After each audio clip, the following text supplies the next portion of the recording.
Today I brought for you a drawing. It's a brief story.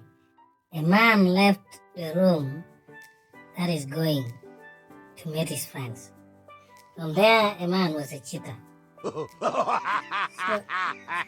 man instead went to have sex with another woman, leaving the wife at home.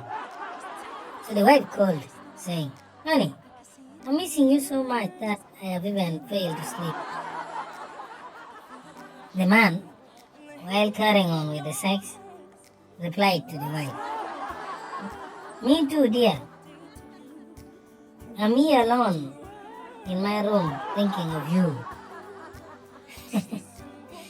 So, the question that comes on your mind is, the woman the man is cheating with has heard the guy is saying he's alone, yet he's with the lady. What could be the thing going on in her mind? That means she's either a prostitute or she's aiming up to something else.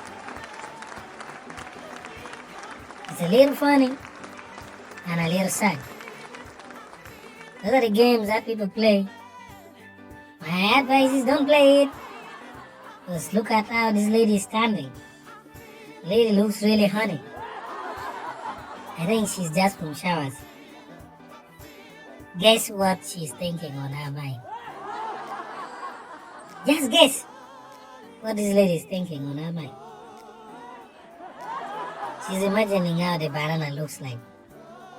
She's imagining how the banana could be under. Bye.